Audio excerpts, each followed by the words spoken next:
Before becoming vice president, Joe Biden had been a senator for 36 years, eventually becoming one of the most influential politicians in Washington. In 1972, in a long shot, he won election to the Senate at the age of 29. Then, before taking his seat, tragedy struck. He lost his wife and baby daughter in a car accident. It was his faith and family that sustained him. He made a commitment to his two little boys, and every night he rode the Amtrak train back home to Wilmington, Delaware, to be with them.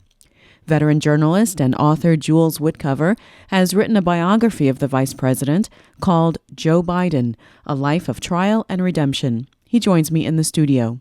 Welcome. Thank you. I can tell from reading this book that you admire Joe Biden. Yes, I do. In going into writing a book like this, a biography, I try not to be admiring from the outset, and sometimes it's not very difficult because I've written books about politicians that I really don't admire, particularly Richard Nixon and Spiro Agnew.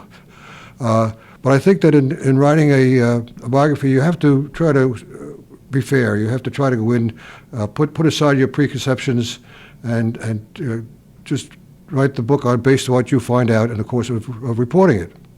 And why did you decide to do a biography of Biden? Well, first of all, because obviously he was in the news. I got a contract for this book 2 weeks before the election, a conditional contract, because I was fairly certain that he and Obama were going to be elected. But beyond that, I've always been interested in the question of presidential succession. And how vice presidents are chosen by presidential nominees, and I think the record is very checkered. And I've always sometimes good choices, sometimes bad choices. Right, and I always felt that every presidential nominee, when asked about who he's going to pick for a running mate, he always says, "Well, first of all, I'm going to pick the person who's best qualified to be president." Unfortunately, they don't always do that, and perhaps over the course of history, most times they haven't done that. And I think that we have had enough experience with the assassinations of presidents. In the case of Nixon, resignation, that pledge to pick the most qualified person ought to be the first question in the mind of anybody who picks him.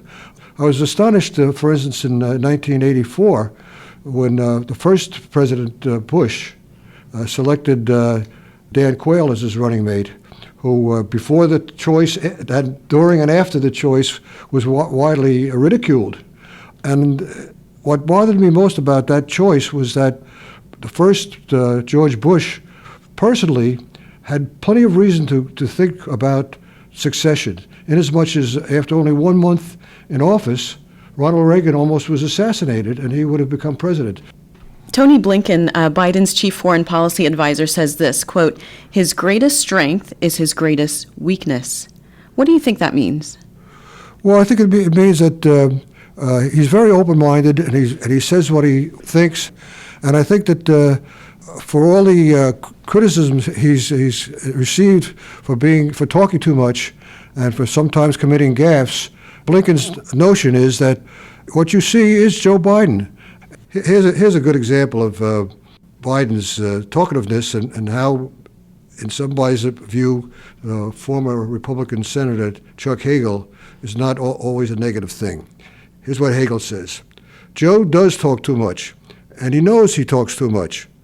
But that doesn't at all take away from the depth of his knowledge and the great experience and judgment. He's a very honest, open person. If you ask him a question, he will tell you. Even if you don't ask him a question, he will tell you. That's the way it is. And it seems to me we should put a premium on that with our elected officials, rather than having to pry everything out of them. This guy is about as forthcoming a politician as I've ever been around. And when you're that way, you're going to get in trouble." And get in trouble he does, but he's also seen as not very intellectual. I mean, he's seen as very folksy, and critics have said that he's more style rather than substance. Well, I think his talkativeness and his fact that he's prone to gaffes from time to time color that attitude. It's kind of a mask for his how smart he is and how well read he is. So it's easy for people to slap labels on him, and that's one of the labels slapped on Joe Biden, that he talks too much and he makes too many gaffes. The book we're discussing is called Joe Biden, A Life of Trial and Redemption. Veteran journalist, author, and syndicated columnist Jules Witcover is in the studio with me. Joe Biden comes from a Catholic family. Is he very devout?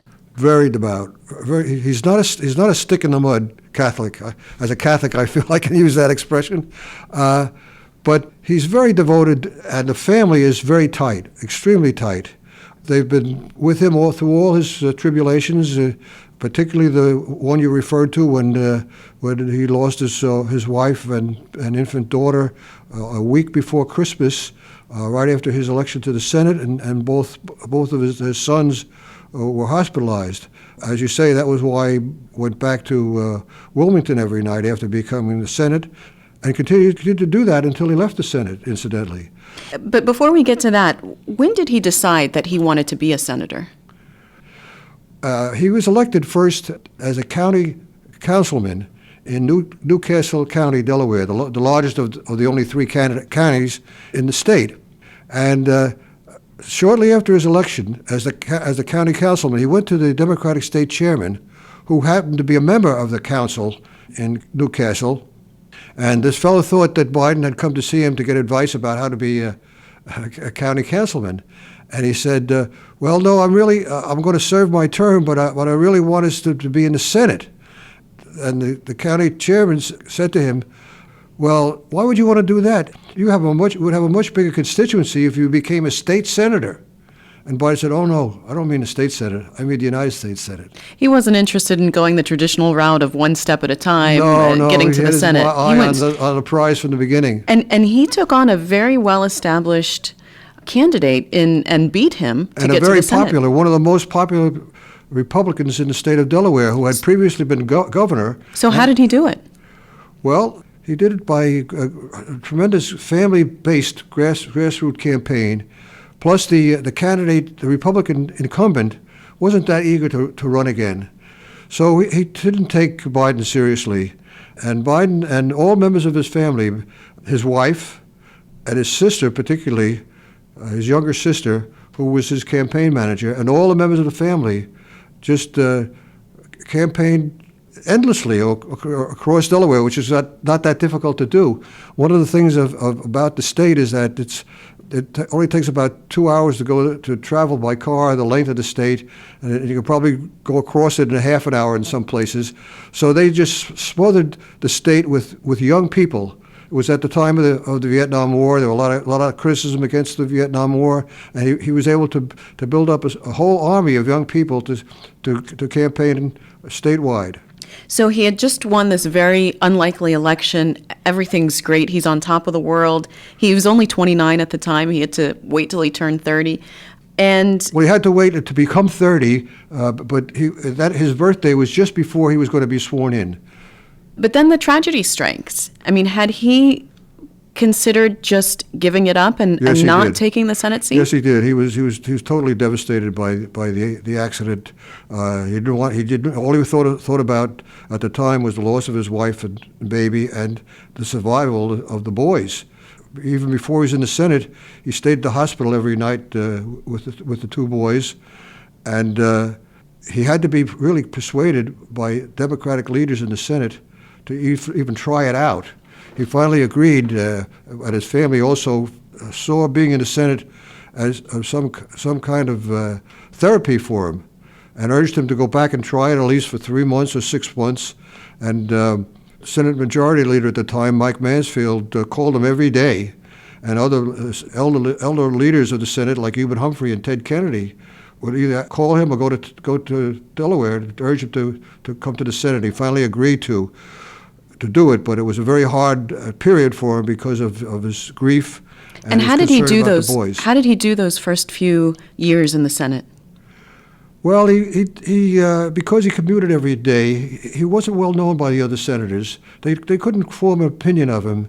He wasn't a member of the club at all. You know, most members of the Senate live in Washington, and they dine together, they drink together, they socialize together. He was not part of that at all, and some of them understood. Some didn't understand that. They thought that he was shirking his duties. But he did begin to distinguish himself. Yes, he did. One of the ways he bridged the gap, this was with the arrangement of Hewitt Humphrey, enabled one of Biden's two younger brothers, Jimmy Biden, to be in Washington with him and to even attend committee meetings. It was because the whole family was so close that helped him to stay in the Senate. But as he settled in, he got important responsibilities. Eventually, he became chairman of two very important Senate committees, the Judiciary Committee. And I want to ask you about the Judiciary Committee because President Reagan nominated Robert Bork to the Supreme Court. Tell us what happens at that point. Well, at that time, Biden was then just beginning to run for the Democratic presidential nomination. This is for the 1988 cycle. 1988 cycle, yes. And he had been doing, by most evaluations, doing pretty well in the Iowa caucuses, which would be the first test. A sitting Republican judge announced his retirement, and Ronald Reagan appointed Robert Bork. As a liberal Democrat and as a civil rights advocate, Biden was very strongly opposed to the Bork nomination. At the same time, he tried his best to give a fair hearing to Bork, and by most judgments afterward, it was considered that he did. But he also was responsible for, largely responsible or heavily responsible for the defeat of Bork. One of the complications was that in the midst of these hearings, a story broke in Iowa about Biden committing plagiarism. To give you the short form of it, it was a British politician had made a speech about his humble beginnings that struck Biden as similar to his own background. So unthinkingly, he adopted almost the same language. And on most occasions when he used that speech, which he often did, he would attribute it to this British politician whose name was Neil Kinnock. On one occasion at a state fair, Biden used the words and didn't attribute it to this politician. It was only one time. But it was picked up by another candidate, publicized, and Biden was forced from the race. So with all that interruption and all that problem, he still persevered in the Bork hearings and succeeded in the defeat of Robert Bork. Jules Witcover is in the studio with me. He's a veteran journalist and author of the biography called Joe Biden, A Life of Trial and Redemption. Biden was also chairman of the Foreign Relations Committee, and in 2002, the Bush administration was pushing for use of force in Iraq. Biden did vote for the use of force in Iraq. He voted for the use of the force, and he told me later in my interview with him that the reason he did that was that Bush had assured him that he wasn't going to go to war, that he only wanted that resolution to persuade the United Nations to approve of the use of force. And so, of course, later on, Biden, although he supported the war at the beginning, as long as American troops were on the firing line, he was very strongly opposed to the war and became a critic of the aftermath of the war. He was in favor of partitioning Iraq along ethnic lines. Whatever came of that idea? Nothing came of it because he couldn't generate enough support in the Senate for it. He had some support, but it just didn't fly, and his credibility on the whole issue was not that great at that time. He decided to run for president again in 2008. Why? Well, he always wanted to be president for one reason, but obviously I feel from talking to members of the family that his defeat or his failure to continue his campaign for the 1988 nomination grated at him.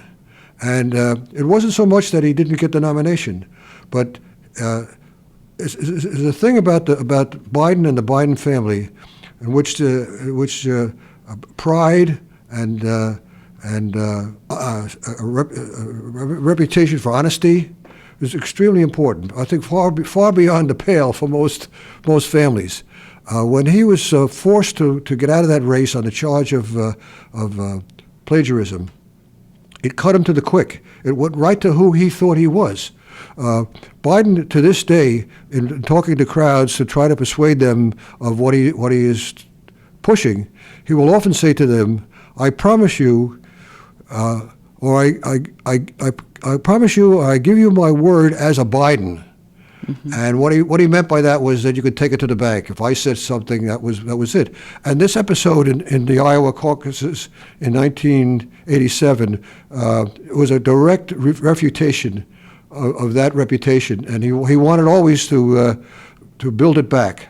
But his presidential run in 2008 didn't last very long at all. I mean, in Iowa, he came in, I think it was 5th? Yes, it didn't last very long. And by that time, his reputation for talking too much, his reputation for gaffes, really had diminished the public image of him. But one of the reasons that Biden did decide to run again was that it gave him an opportunity to reestablish his reputation and make himself feel that people would understand that he was a man whose word was his bond. Speaking of that, though, when asked about becoming vice president, he said this. He said, quote, "I absolutely can say with certainty I would not be anybody's vice president, period. End of story. I guarantee I will not do it." Things obviously turned out quite differently. Well, of course, he was running for president at that time when he made that statement in that campaign. And all politicians always say that they don't want to be considered for anything. Yeah, but they can hedge a little bit. This right. is, I mean, he used the word, I guarantee it, end of story, period, all kinds of. I think in his own mind, he had decided that he didn't want to be vice president. He was, after all, the chairman of the Senate Foreign Relations Committee, a very important position at that time. And when Obama called him in to talk about the possibility, he told him that he thought he would be more influential staying in the Senate as the chairman of the Senate Foreign Relations Committee. And only because Obama did a fairly thorough sales job on him and met some conditions that Biden finally set out, did he agree. What were those conditions? He wanted to, first of all, to have access to Obama at all times. He didn't want to be a showcase or ceremonial vice president. He wanted to get serious responsibilities, which he got. Obama agreed to bring him into governance in his administration, which he has done. And he also didn't want to. He didn't want to go traveling around and do unnecessary things. He wanted to be an integral part of the administration, which he has been. Why do you think Obama picked Biden, though, among all the other candidates that he was considering? Well, I think part of the reason was that for all the talk about picking somebody who's qualified to be president, he considered that one, but he also did what most other nominees do. They look at the political considerations. Joe Biden, with a background as a blue-collar hero, and coming almost from Pennsylvania, born in Pennsylvania. His own state was a state of Pennsylvania. He was often called Pennsylvania's third senator. It was a state that Obama hadn't done well in the primaries, lost to Hillary Clinton, and he needed that state very badly. So I think that certainly was one consideration, as well as that Obama felt he could help him in other blue-collar states. But beyond that, on a personal level, Obama didn't know Biden very well, although they served together in the Senate. But during the 2007 part of the campaign, there were many debates, as you recall, and Biden did very well in those debates. In fact, to the point where many of the other candidates would start their own comments by saying, "Joe's right."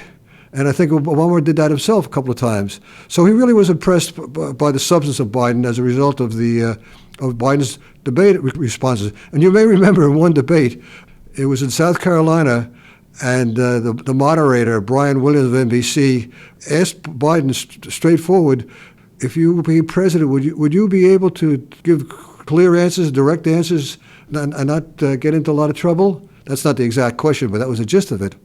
And Biden stopped, and then he said, yes. And then he broke into the famous Biden grin, and the place erupted.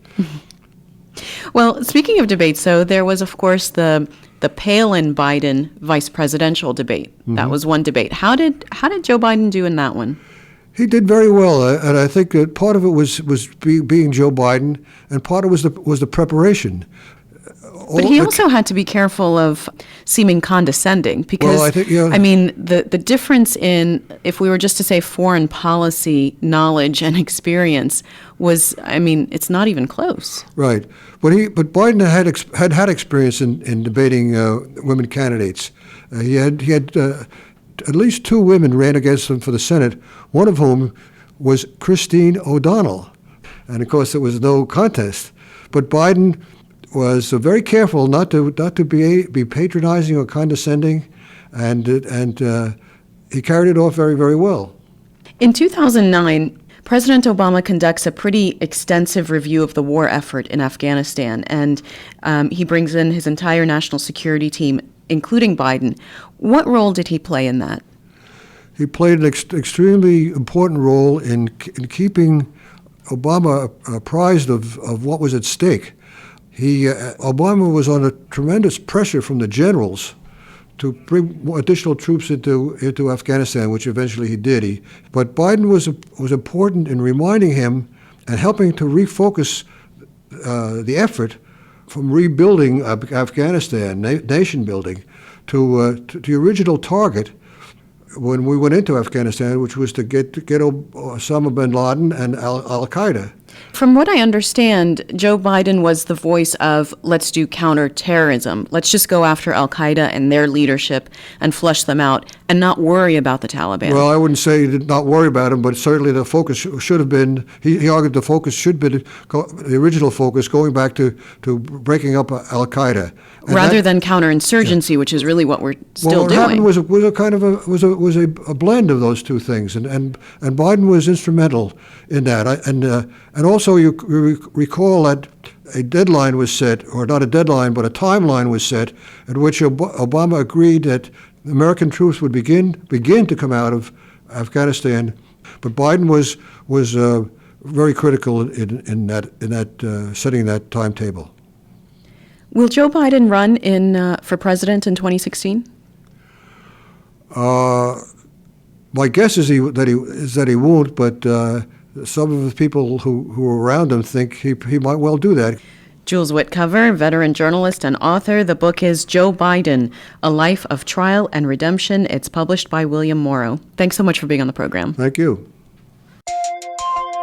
That's our show for this week. Thanks for listening, everybody. You can email your comments to me at feedback@mgshow.org. You can visit us on our website. That's www.mgshow.org.